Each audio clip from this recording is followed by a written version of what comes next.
So here we can say this will be our content of today's session. Now, quickly, if I go to why we need to learn about GD&T. So as we have discussed, there are 6 M which are involved in manufacturing and testing of a manufactured component, and each parameter that will cause certain variation in the manufactured dimensions and shape. So that's why it is never possible to achieve required dimension. And due to that, we need to allow certain variation in the dimension as well as shape. Otherwise, the manufacturing of a component itself would be very, very costly, right? So that's why we need to allow certain variation.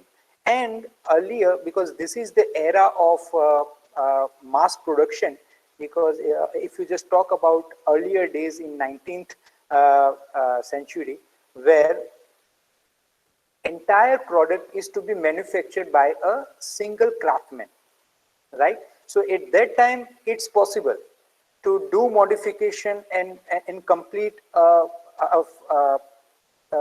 do modification in the component and to get a final product. But now we are in the era of mass production.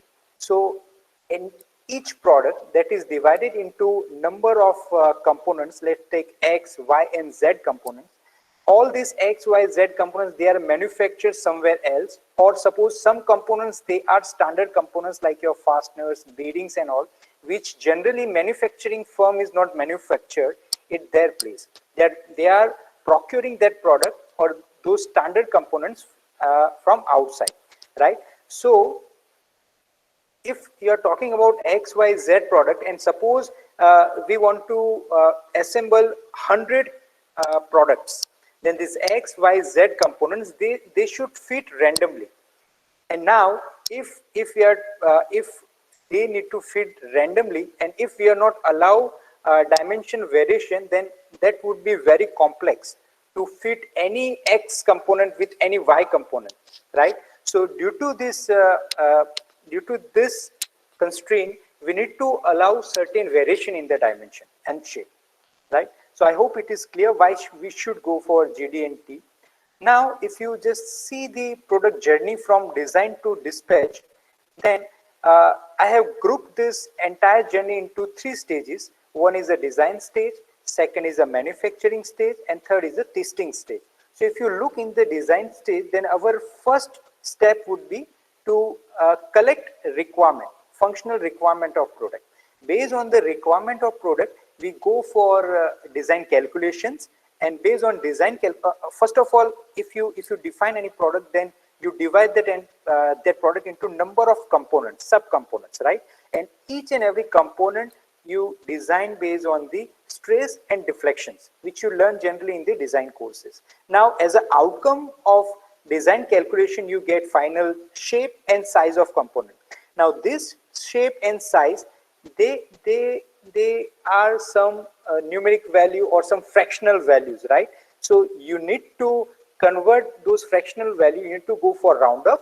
And sometimes, for example, if you're talking about shaft design, power transmission shaft design, we'll consider this case only in throughout this session.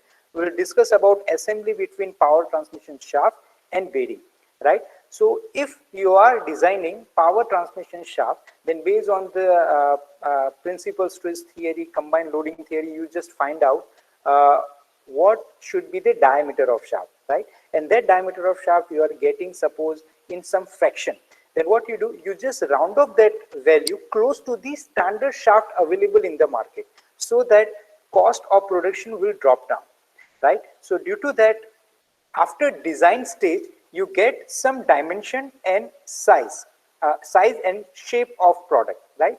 After that, suppose you need to manufacture it, then you go to production drawings. Now in production drawings, as I told you, during design stage, we get such a numeric value, which we want, right? But as we have seen in a previous slide, we need to allow certain variation in the dimension and shape due to the involvement of so many parameters, right? So in drawing itself, I need to mention how much variation is acceptable so that product can function properly. So that is again a task of designer. So designer has to provide in drawing the variation in dimension, and based on that drawing, it just transferred to the production floor, and that production people or shop floor people, they just try to manufacture all the component, and after manufacturing that will go to testing portion, and then testing it go to dispatch, right? So ultimately this GD&T is not only part of manufacturing people, that is part of actually design people. So design fellow has to decide what should be the tolerance or what should be the variation in the dimension which is acceptable, and based on that they need to communicate that variation to the manufacturing department through production drawings. Now some important terms, like first is a dimension. So dimension is the numerical value that defines the size or geometric characteristics of the feature, right? And then same definition, but let us discuss it in terms of geometric tolerancing, then basic size and nominal size. So these both are more or less same, and this basic size is the numeric value that defines the size or geometric characteristic of the feature as per the design calculation. So as I told you, we need to after design stage, whatever the dimension and shape we are getting, that dimension is called as a basic size or nominal size. But actual size is what?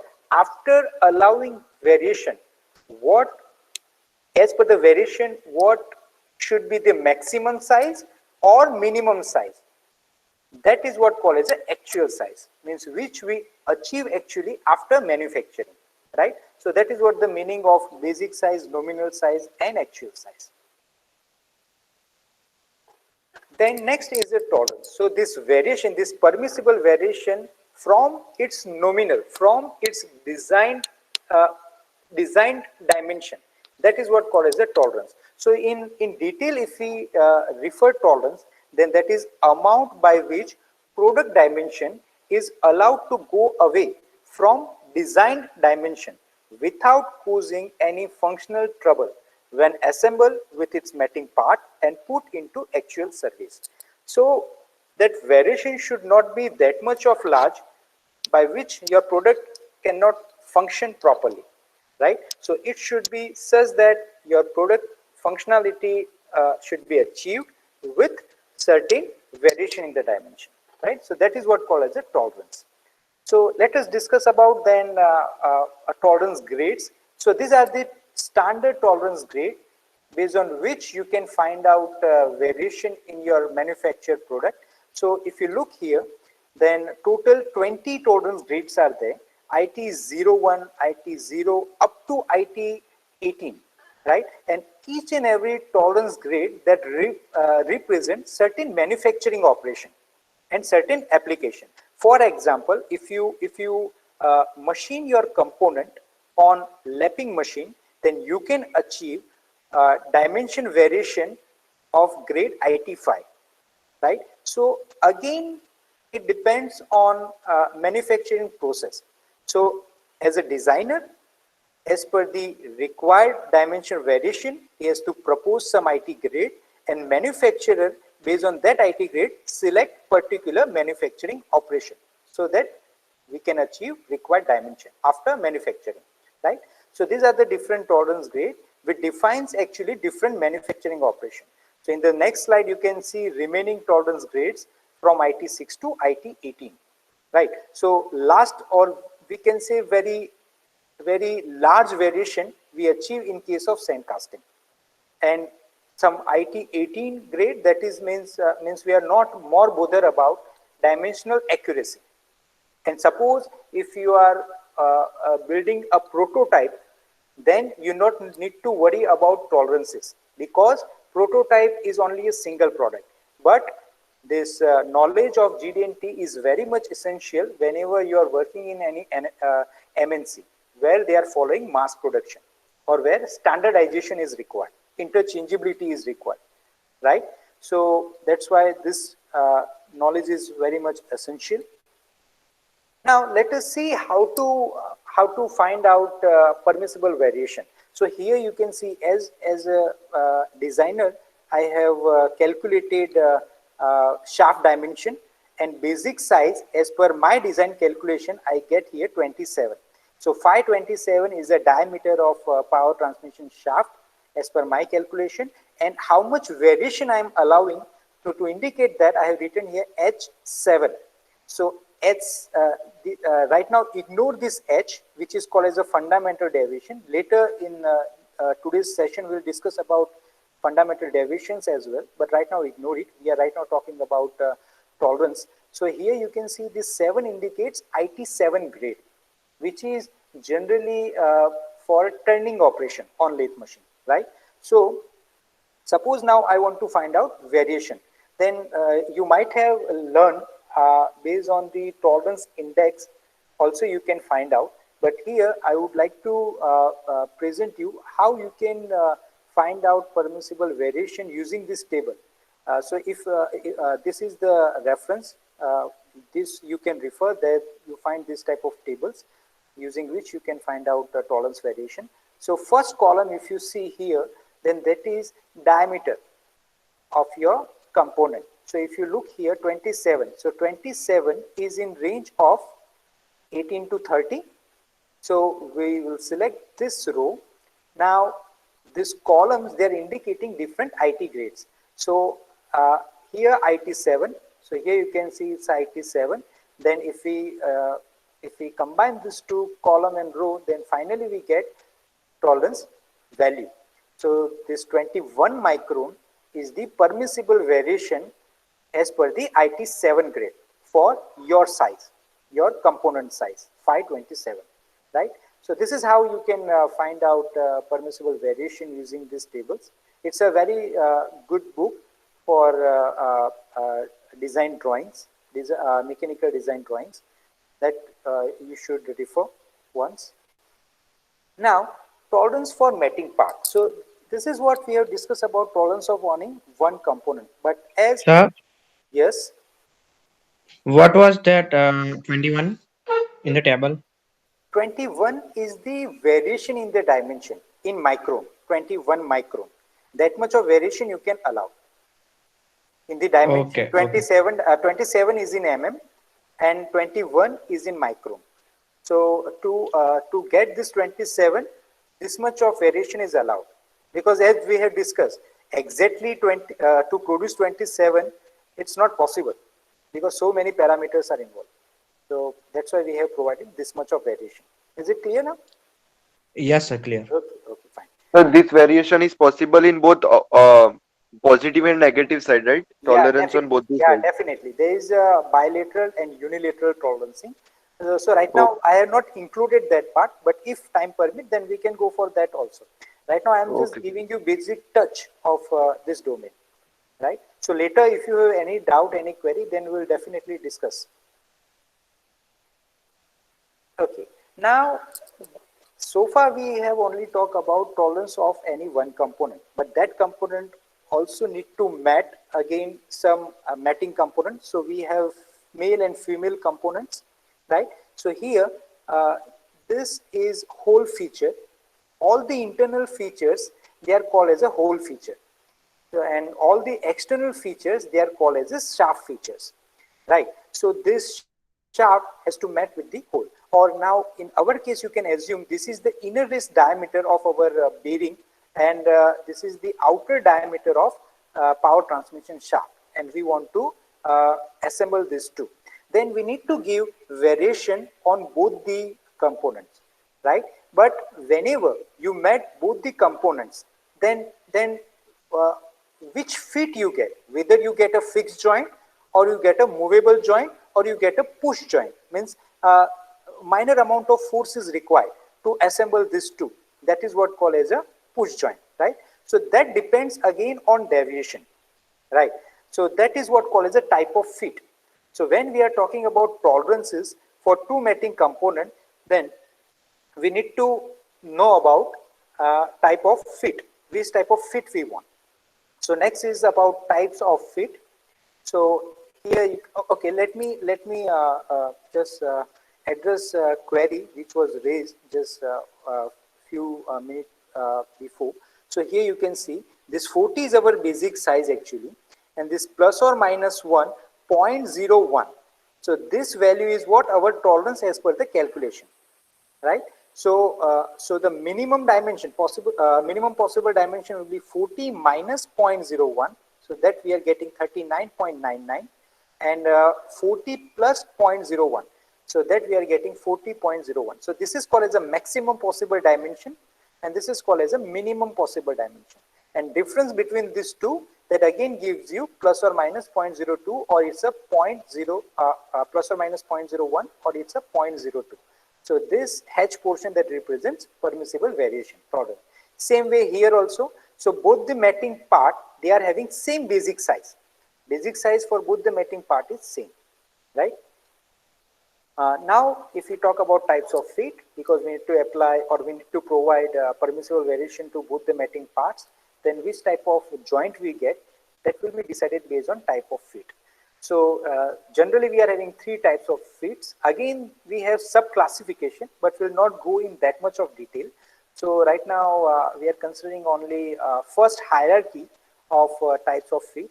So clearance, transition, and interference. These are the three main fits, right? So if we see the graphical representation, then this is shaft, solid shaft. And here you can see this is hole feature. So hole is the internal feature where we have cavity, right? So this hatch portion that is indicating tolerance of hole, and this hatch portion that is indicating tolerance of shaft. So our requirement is to get a clearance fit, means movable joint. So if whenever we apply tolerance or permissible variation in both the matting part, then manufactured part should always have some gap between them, right? So here you can see this blank portion is called as a clearance between both the matting part. So upper limit of shaft should be always less than lower limit of hole. Then always you get a clearance fit, right? Similarly, next is interference fit. So interference fit, our requirement after manufacturing, there must be an interference fit. So to achieve interference fit, always lower limit of shaft should be higher than upper limit of hole. Then always you get a interference fit, right? And between these two, that is what called as a transition fit. So here you can see two types of transition fits, where this is the tolerance zone of hole and this is the tolerance zone of shaft, right? So if you see some portion of a tolerance zone of shaft and hole, they are overlapped. If you look here, this much of tolerance zone is overlapped and this much of tolerance zone is overlapped. So there we have possibility of both transition fit as well as interference fit. How? Let's see. Suppose if the hole is produced with the lower limit, means this line, and shaft is produced with the lower limit, right? Then anyhow we'll get an interference here. This much of interference. Now here if you see, if in this case, if hole is produced with lower limit and shaft is also produced with lower limit, then we get this much of clearance, right? So transition fit will decide later which type of fit you are getting, whether clearance, minor clearance fit or minor interference fit. So if we want to assemble two components which are of transition fit, then you require slight force of assembling them, right? I hope it is clear. Clearance fit, transition fit, and interference fit. So simply we can say, if you keep tolerance zone of hole entirely above tolerance zone of shaft, then you get clearance fit. If tolerance zone of shaft is entirely above tolerance zone of hole, then you get interference fit. And if tolerance zone of shaft and hole, they are overlapped, then you may get transition or interference, right? Now, let us talk about deviation. So, which parameter decide how much tolerance zone is up or down with respect to matting part? That actually defined by deviation. So deviation value that defines Sorry, whether you get, yes, where we use interference fit. interference fit is where very high amount of load is coming on system. For example, if you talk about piston and cylinder of IC engine, right? So in piston and cylinder, there is one another member which is cylinder liner. I hope you are quite familiar with cylinder liner. So cylinder liner is having a good wear property compared to regular cylinder material. So what they generally do, they assembly between cylinder liner and cylinder, they use interference fit because piston has to reciprocate within cylinder liner. So very large amount of friction force will come, and under this friction force, liner should not disassemble or should not stick out from your cylinder material. So there we use interference fit. I hope it is clear. Yes, sir. Okay, okay. So, but which type of fit actually you get after manufacturing, that will be decided based on the deviation value. So designer has to take care of deviation value, right? But So sir, let us, yeah, whenever we want to get a relative motion, then we can't use the interference fit, right? definitely we go for clearance fit. Whenever we want, Okay. for example, same application, like in cylinder, you fit cylinder liner. Let me show you, if possible, I'll just demonstrate you.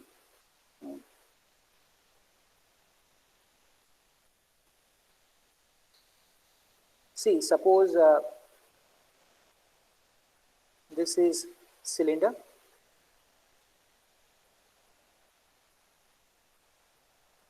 right? Uh, suppose it's a section of cylinder. Now, in that section, you want to fix liner. So let me take liner.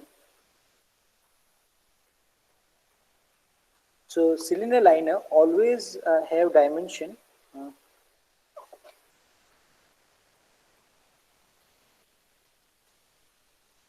Wait a minute, there is some problem in the. Okay, yeah. So this is suppose cylinder liner, and as we are talking about interference fit, then cylinder liner dimension, diameter of cylinder liner will be larger than diameter, internal diameter of cylinder. So this is suppose cylinder liner, right? So what we need to do is we need to heat this cylinder. So due to heating, this will expand, and whenever dimension of cylinder is more than the outer diameter of liner, then you can easily assemble these two, and then after allow it to solidify or cool, allow it to cool. So what happened? This liner that will fix here,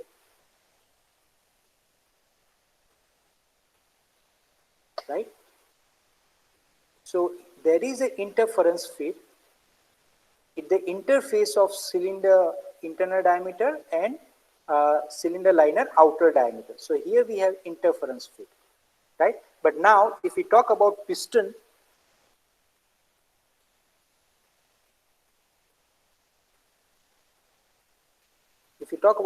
then piston has to reciprocate within this portion, then there must be a clearance,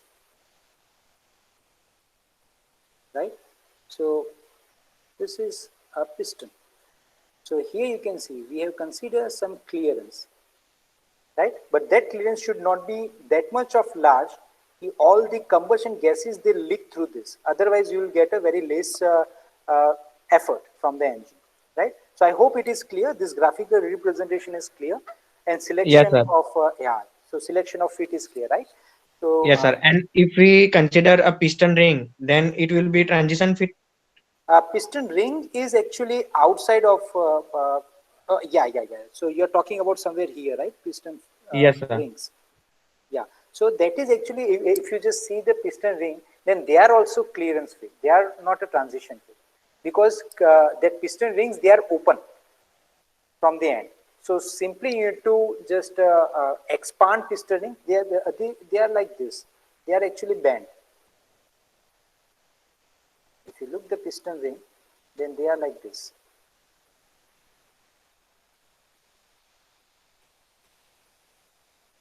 Right?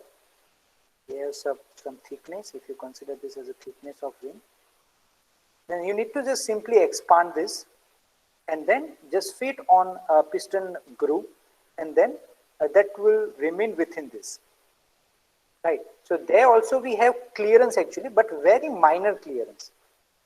Because in clearance fit also you have 7 to 8 variations. Right. So Okay, sir.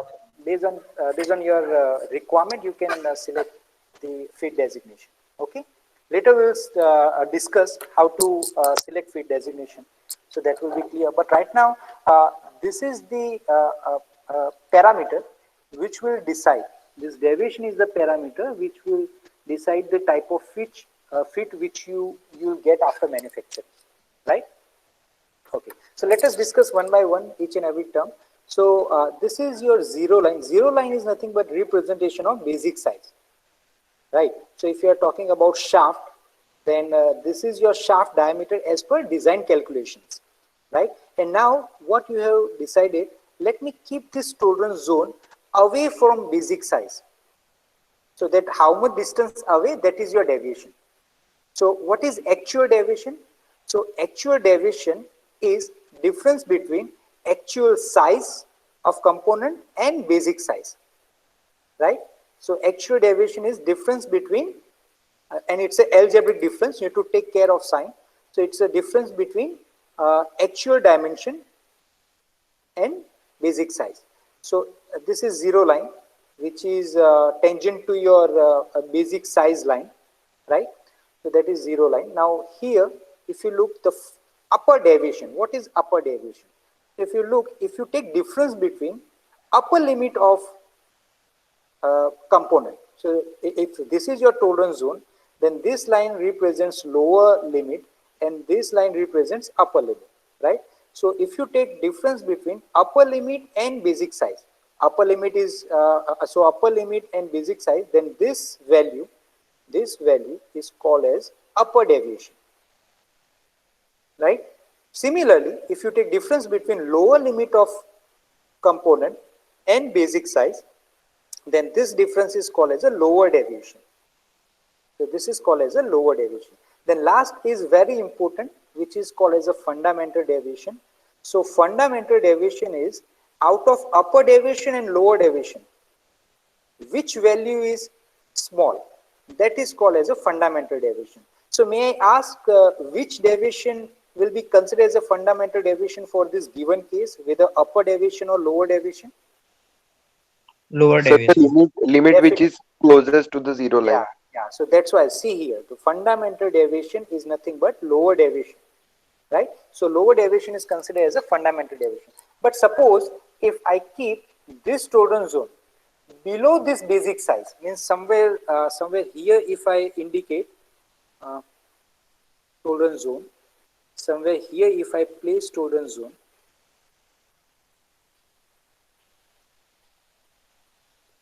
Then upper limit, upper yeah, deviation. then upper deviation, yeah, definitely. So this represents upper limit and this line represents lower limit. If you take a difference between upper limit and basic size, then this value is upper deviation.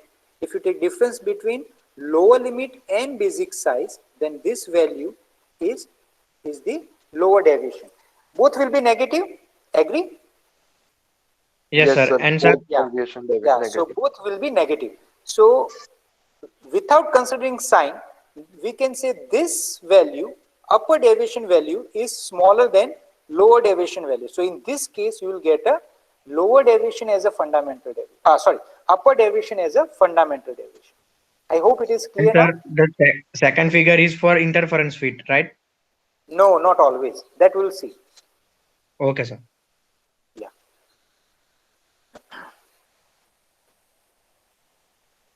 So, but at least we can say that it is type of unilateral uh, way of This is unilateral. This is unilateral tolerancing. Uh, uh, so there you have possibilities, different possibilities. Right now it's a unilateral. If tolerance zone is equally split, or if it is split between basic size, then you can say it's a bilateral. For example, in this case, if you look, instead of providing tolerance zone entirely above or below basic line, if I indicate somewhere here,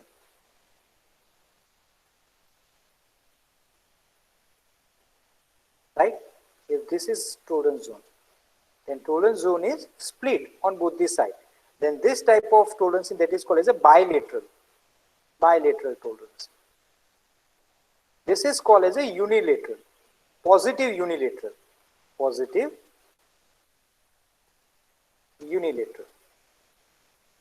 right?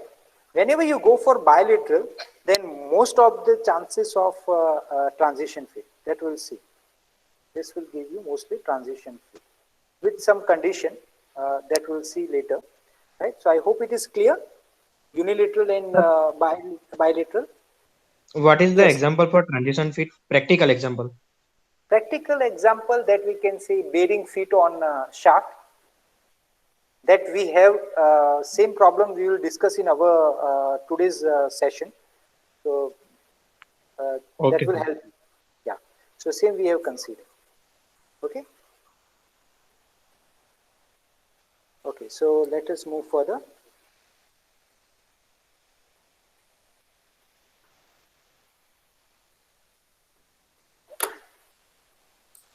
Okay. Now here you can see both are indicated, hole and shaft. So as per our earlier discussion, basic size for both the this entire pair is same, right? For hole and shaft, basic size is same. Your design calculation will give you same value. So this line is giving basic size. So if you look here, then this is hole tolerance, which is completely above basic size, and this is shaft tolerance, which is completely below basic size. So which type of fit will get? Can you tell me after manufacturing? Clearance fit. Always clearance fit. The reason is, if by chance you manufacture hole with the lower limit and shaft with the upper limit, Then then also interference. you'll get a gap. Then no. You get Yes, sir, yes. clearance fit only. Yeah, for this case you always get clearance, right? So maximum clearance means if you get hole with the upper limit and shaft with the lower limit, then that will give you maximum clearance, possibility of maximum clearance. But if you produce hole with lower limit and shaft with upper limit, then this much of clearance Clearance is always there. remain present. So that is what called as a minimum clearance, right? So here, all the deviations are indicated. If you take this type of hole where a tolerance zone is entirely above, or both the deviations they are positive, then you can see, if you take difference upper limit minus basic size, then this is your upper deviation positive, and lower limit of hole minus basic size, then here you get lower deviation. So lower deviation is fundamental deviation here. In case of shaft, if you look, if you take difference between upper limit and basic size, then this distance is called as upper deviation. This distance is called upper deviation. If you take difference between lower limit of shaft and basic size, then this distance is called this distance is called as lower deviation, right? So always you get a clearance fit in this case. Now this is about fundamental deviation chart. So if you look here, standard fundamental deviations, they are given in range of A to ZC. So these alphabets A, B, C, D, they are indicating fundamental deviation. And capital letters, they are for hole. And these small letters A, B, C, D, they are for shaft. Right? Both are having same numeric value, but difference in sign. If you look right now, this vertical axis that is indicating deviation in micron. So right now, if you just consider capital A, then this capital A is indicating entire tolerance zone is far away from your basic size, right? As you move from A to H, then B, C, D, then this tolerance zone, they are coming close to basic size. Then what you can say here, gap or your fundamental deviation, which is lower deviation in this case, that is reducing as you move from A to H, right? So here from A to H, lower deviation will be lesser than upper deviation. So in range capital A to capital H, lower deviation is called as a fundamental deviation, right? In case of hole. Now after crossing H, JS to ZC, if you look, then upper deviation means upper limit is actually close to basic size. So that's why this upper deviation is called as fundamental deviation for hole in range of capital JS to capital ZC. I hope it is clear. You can see here we are having In case value of with capital negative sign. JS, In, in in case of case of capital capital J, JS also, in case of capital JS also, after H, all the yes, alphabets they are indicating upper deviation as a fundamental deviation, right? In case of hole. Now if you okay, go to shaft, then it's a mirror image of this. If you look to shaft, then this A to H, they are on negative side. This line is again your basic size line. Then small a to small h, then all this upper deviation, they are close to basic size, right? So that's why small a to small h, upper deviation is the fundamental deviation. After crossing h, these lower deviation lines, they are the fundamental deviation. Now how much this hedge portion, what would be the height of this hedge portion, that will be decided by your IT grade. Is it clear? This what yes, will be sir. the height, because that represents a permissible variation in the dimension. But by considering fundamental deviation, we have kept fixed. We always, if I select small js to small zc, then lower limit of shaft will be higher than basic size, right? So in this way, by selecting proper fundamental deviation, we can achieve required fit. For example, suppose if you go for H, right? So as per H, this capital H, lower limit of hole is exactly equals to basic size. Then from basic size itself, your tolerance zone start, right? So if you are using capital H as your whole fundamental deviation, then look here. I can select from small a to small h. Then always this shaft tolerance zone below basic size. So you'll always get clearance fit. Is it true? If we consider capital H as a fundamental deviation for hole, then hole tolerance zone is above basic size, right?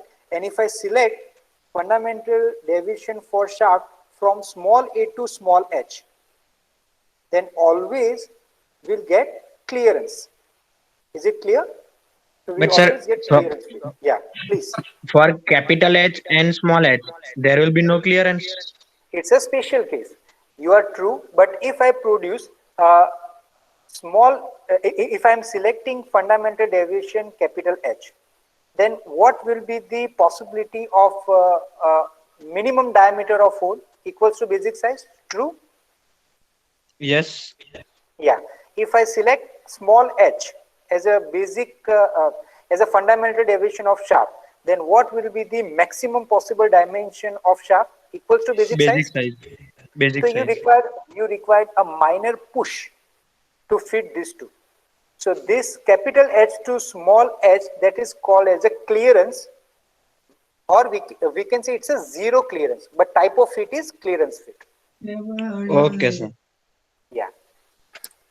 Okay. So now, now if you are selecting small h, sorry, if you are selecting capital H, and then to get different type of fit, you vary your shaft dimension, then that type of system is called as hole based system, because here fundamental deviation is h.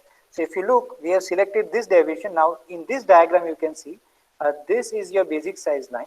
From basic size line directly our tolerance zone of hole start.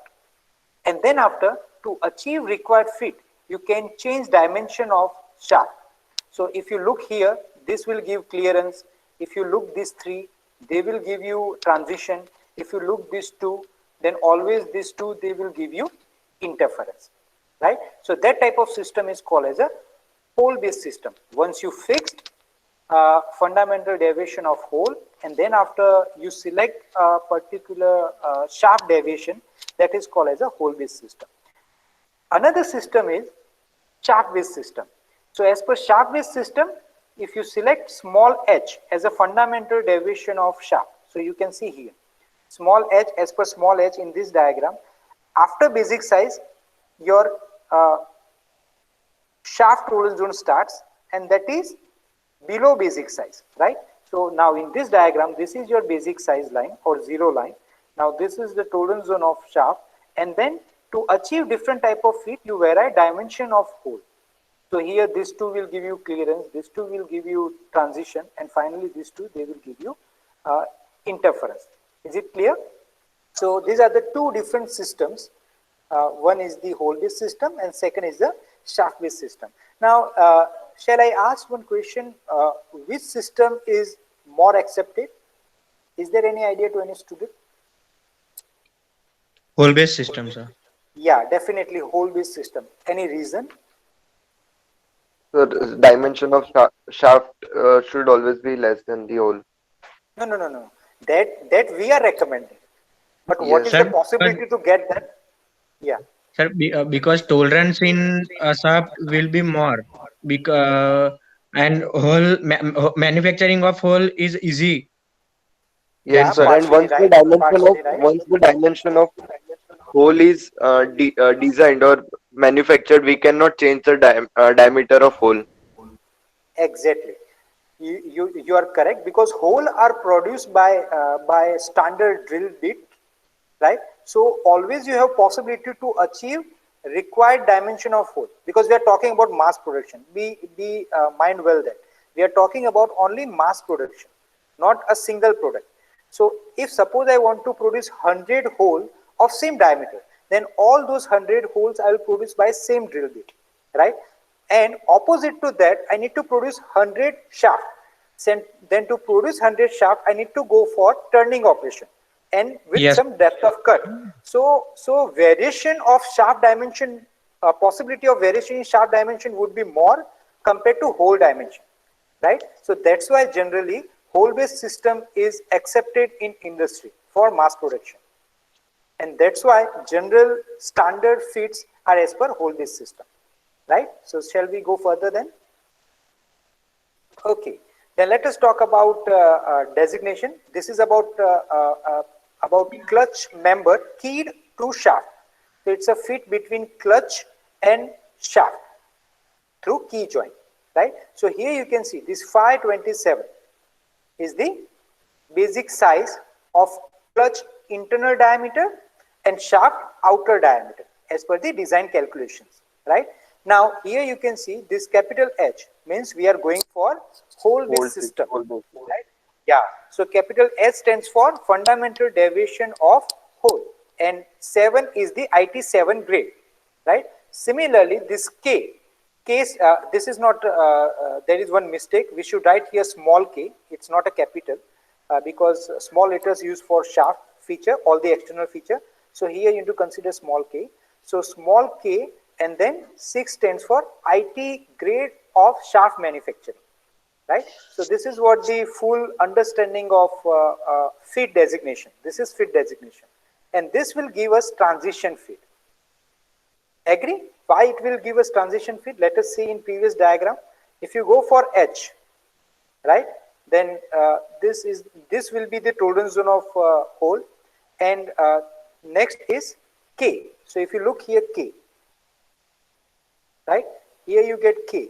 So K is above basic size, right? So more or less you get a interference, very close interference, right? So so that's why here maximum possibility is of transition, but very minor clearance is also possible. Sorry, very minor interference is also possible. So right now we are taking this as a transition fit example. Then again, I'll just explain how to find out tolerance and deviation using tables which are available in this reference. So first of all, our basic size is in 18 to 30 range. Then our IT grades, IT6 is for shaft and IT7 is for hole. Then tolerance values are 21 micron is for hole and 13 micron for shaft. I hope it is clear. Now, similar table is available for deviation also. So same again, 27 is in range of 24 to 30, and H, we need not to worry about H because we know value of H is 0. Fundamental deviation for hole is 0 because lower limit of shaft, lower limit of hole is equals to basic size. So if you take a difference, you get a 0, right? So if we look for small k, then small k column and 24 to 30. Then for small k, we have again two sub columns. If IT grade is from 4 to 7, then plus 2, and if it is 3 to 7, then 0. So in our case, we have IT6, so which is in range of 4 to 7. So that's why plus 2 micron, that is fundamental deviation of shaft, right? And it is positive. So it is above basic size. And if it is positive, then lower limit, this K stands for lower deviation of shaft is equals to fundamental deviation because it is above small h, right? Okay. Now, then why geometric tolerancing is important? So if you look here in this diagram, if suppose we produce a shaft exactly circular, but if you look this bush or this hole, then that is curved actually. This axis is not straight. Then it is not possible to assemble these two, though we have achieved dimensional accuracy. If you measure this bush diameter at any location, you will get the same diameter, right? Diameter is constant, but this axis is not straight, right? That is having curved axis. So this is what the importance of geometric tolerance for assembling. Same here. If you look, shaft is perfectly circular, but hole is oval in shape. Then again, if you go and assemble these two, then assembly is not possible. So only dimension tolerancing is not important. Geometric tolerancing is also essential for proper assembly, right? So with that basic, if we move further, then in geometric tolerancing, three different tolerances are possible. One is form tolerancing, orientation tolerancing, and position tolerancing. So in case of form tolerancing, we are talking about only a solo component, either a male component or female component, either a shaft or hole. So straightness of hole, circularity of hole, flatness of hole feature, cylindricity of hole feature. Now in case of orientation, we are taking certain reference, but again this reference is on that particular component itself, like perpendicularity between two faces, parallelism between two faces, angularity between two faces, right? In case of position tolerances, now we are talking about two mating components, position, symmetricity, and concentricity. How? Let's see. Then as we are talking about presenting this variation or these tolerances in drawing, then in drawing, as graphics is the language of symbols, right? So here all these terms, they are represented by symbol. So whenever you refer production drawing, you find symbols only. So for straightness, straight line is used. For flatness, this type of rhombus is used. For circularity, circle, cylindricity, circle with two tangent lines, perpendicularity, two perpendicular lines. So these are the symbols to represent different geometric tolerancing in the drawing, right? So we will discuss few. Now this geometric tolerancing, they are generally shown in the feature control frame. So this is called as a feature control frame. And if you look, then first cell that represents, we are talking about which feature. Second cell, that is talk about how much variation you are allowing in the geometry, so that is tolerance. And the last feature is with respect to which reference you are giving this much of variation. So that is your datum, right? So datum is represented by this type of triangle, filled triangle, right? Now same representation is given here. This is one symbol which is talking about position. This is variation, and A, B, C, these are the three datums about which you are presenting, with respect to which you are giving variation, right? Now, if we talk about straightness of shaft, then here you can see in the first image we have shaft, and these are the different ways of indication of tolerance in your drawing. So here you can say this is, we can say unidirectional. This is unidirectional way. You might have learned in your engineering graphics course, right? This is unidirectional way. This is aligned way of representation, right? So in all these three cases, we are having basic size 0.75, and tolerance is plus or minus 0.01. And in feature control frame, we are talking about straightness, because here straight line is indicated. So we are talking about straightness of this this shaft, and this is the variation. Now, how to understand this? Then in this image, you can see we are having curved hole. Then if we are allowing variation in the axis, or we are allowing variation in the straightness of axis, how much? It's a 0.006, right? Then if you just consider here this, how much is the maximum possible dimension? 0.75 plus 0.01. Then maximum possible dimension is 0.76. So 0.76 is the maximum possible dimension. Now we need to also provide tolerancing in the geometry. So variation in the axis, if you just consider two parallel lines with the gap of 0.006, so that gap is indicated here. Then simply you need to add that straightness variation in the maximum possible dimension of shaft. So 0.776, that is the maximum possible dimension by considering dimension tolerancing as well as geometric tolerance. So same is indicated here with different examples. So always, so this dimension which you give by considering geometric tolerancing, that is called as a virtual condition. So maximum material condition of shaft plus tolerance, geometric tolerance, that is what called as a virtual dimension. So I hope this straightness of shaft is clear. Yes. Sir, what is the M? This M is called as a maximum material condition. Similarly, if you're talking about small capital L, then that will call as a least material condition.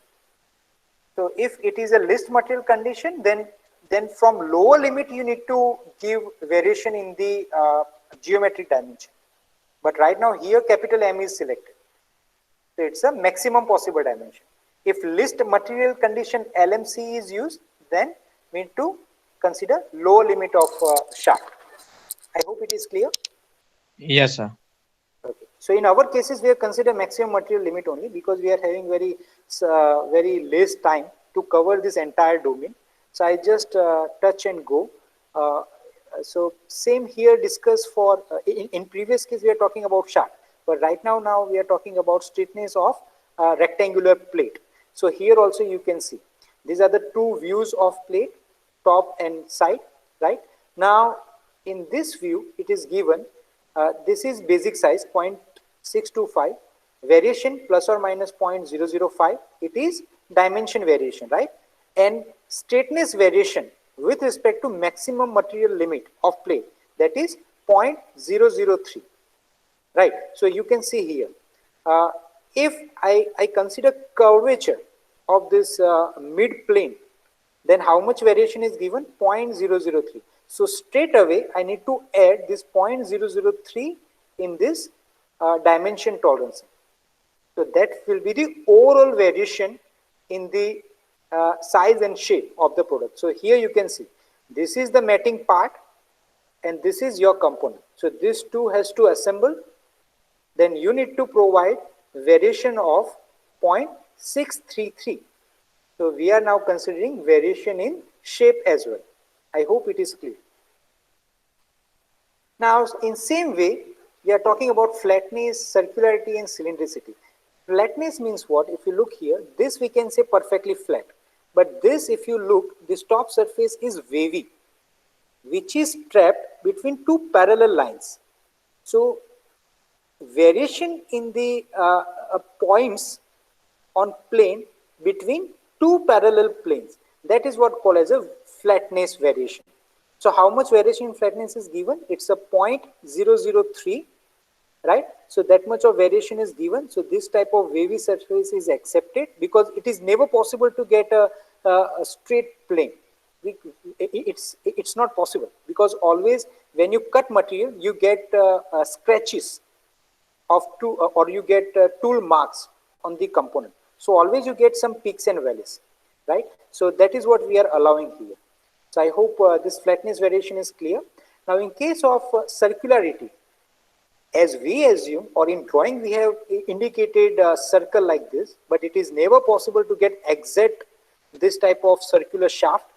We need to allow some waviness on this surface. So that's why two concentric circles are considered, and distance between these two concentric circles, that is what called as a lack of circularity. So this much of variation you are allowing, 0.005. So that is nothing but gap between, or we can say this inner circle is tangent to innermost point, and this outer circle is tangent to outermost point.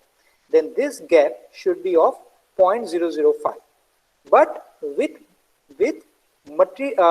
dimension tolerancing as well, which is 0.885 and 0.65. So lower limit and upper limit, right? So in this way, we need to give total variation 0.875, right? Okay. Now in case of cylindricity, just expand this circularity over a length of axis. So that you can see here.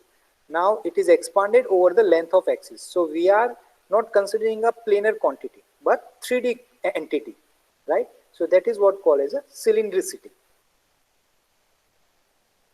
Parallelism, then it is about reference. Always parallelism and perpendicularity is with respect to some reference surface. So here you can see, we are talking about parallelism of this top surface with respect to this bottom surface, right? So with respect to this bottom surface, how much variation is allowed in the parallelity, that is 0.009. So that is mentioned here. You can see parallelism is of 0.009 with respect to datum A. So bottom surface is our datum. Always need to mention datum, right? So this is our reference. With respect to that, we are indicating parallelism. So it is again different distance between two parallel lines. Perpendicularity. So again same. We are again mentioning variation in geometry between two parallel lines, and distance between those parallel lines is lack of perpendicularity. So 0.005 is given. I hope it is clear. Angularity, then again with respect to this angled surface, which is a 30 degree, we are giving variation of 0.006. So again we consider two parallel lines which are having distance of 0.006, and these two lines, they are tangent to uppermost surface and lowermost surface, right? So this much of lack of angularity is allowed. So that is what called the angularity. This presentation will be shared with all of you, so later also you can refer. So same is explained here with two different conditions. With lower limit, if by chance we get dimension with lower limit, and if by chance we get dimension with the upper limit, then this much of variation is allowed.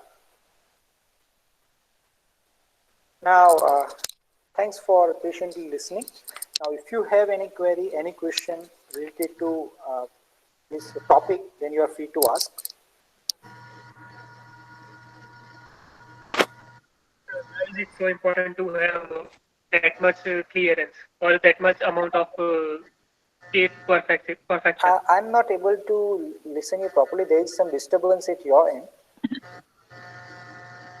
Hello. So why is it so much important to Hello. get that much amount of perfection in a part or in a mass product? Yeah. See. Again, that tolerance value that depends on the manufacturing, which manufacturing system you are selecting.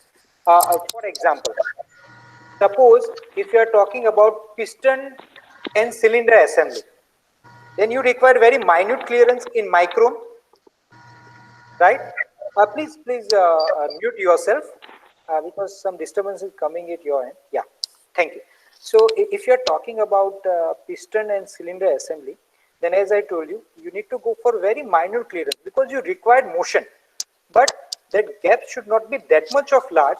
All the combustion gases, they go out without giving you effort, which you want actually, right? So if gap is too large, then your functional requirement will not be satisfied, right? So that's why you need to give variation, but with certain value, so that your application should not disturb, right? So you just suggest variation, but if you suggest variation, then that part is also to be manufactured. You need to also look into the manufacturing aspect, whether this much of high accurate component is possible to manufacture. That also you need to think. So that's why knowledge of this domain is important. And you are talking about mass production, right? So as I told you, if you divide any product into three components, X, Y, and Z. Now you have produced 100 X component, 100 Y component, and 100 Z component. Then any X component, because you are having all components together, then any X component you need to match with the Y component. Now, if you are not provide proper variation, then how will you ensure proper assembly between these two? So that's why we need to allow certain variation, and that variation should not disturb your functionality. I hope it is clear. Sir, I feel like it is the clearance point is for or the tolerance point is for some special cases only. So can you give any other examples where the tolerance is needed other Tolerance is than engine? yeah. So tolerance is everywhere required. For example, if you just take a common example like a key and key slot, it is general application, right? It is everywhere. Wherever you want to fix any rotating component on shaft, then you require key and key slot, right? Now suppose if I am if I am not a manufacturer of key, but I am manufacturer of entire machine, so I need to purchase a key from other uh, company who is the manufacturer of key only. If they have not considered proper dimension variation, then how can that purchased key, which is outsources, that will met with my key slot? I hope it is clear. Key slot is manufactured in our own firm because it's just a case of material removal. So we are having machines, so we can easily remove it. But suppose if we are purchasing standard key from outside, and I need to assemble those keys which I have purchased on any random key slot, then how I will ensure whether that will fit or not? If we take a general example, for example, in your automobile, suppose that valve tube which you are using, that valve tube is damaged, and now you need to replace new valve tube. Now you will purchase that valve tube. Then that valve tube should be fit in your valve space. Then that valve tube manufacturer has to ensure all the valve tubes, they will fit properly in the valve space. So in that way, it is important in mass production. Okay, sir. I think I have addressed your query Yes, properly. yes, yes, sir. Yeah. Thank you. So it is only mass production, right? For example, if you are doing your project work, then you need not to worry about this GD&T, right? Because it's only one part. one product only. But if you are talking about mass production, then you have to definitely consider that. Any other question or query? Sir, I had a question. Yes. Sir, on what basis do we select the grades of the grades from the IT7, that particular chart? Maybe based on the severity or seriousness of the component? Yeah, definitely. As I told you, how critical your component is. Suppose, as I told that IT0, 1 to IT18, if you move, then more and more variation you are allowing. If more and more variation you are allowing, then again if I go to same case which we have discussed, like piston and cylinder, if I go for very large variation in the dimension, suppose I go for IT14, right? That means what? I have allowed more variation. If I allow more variation there, then there would be chances of more clearance.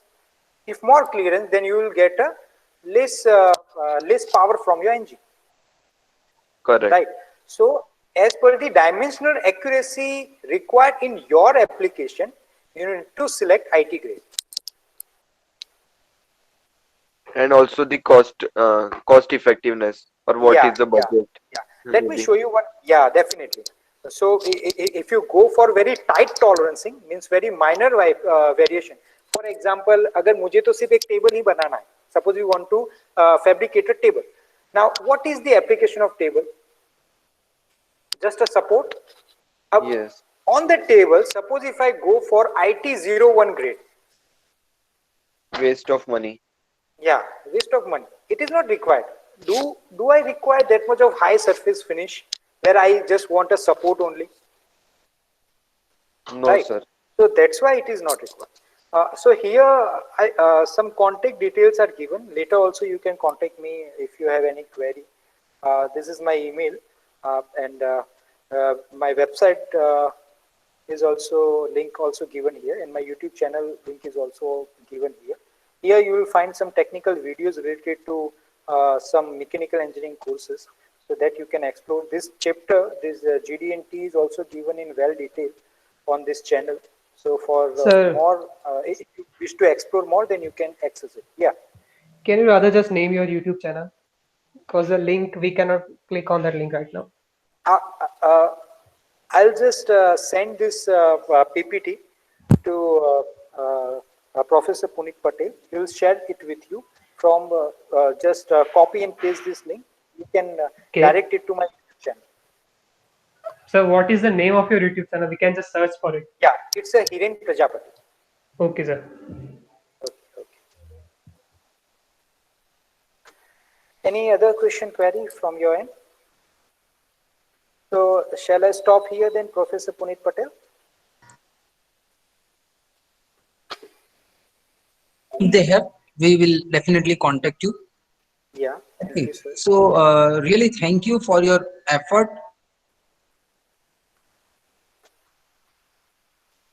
Yes, sir. Hello. They understand the importance about the geometric dimensions and the tolerances, not in only the theoretical aspect, but only in the practical and the manufacturing aspect.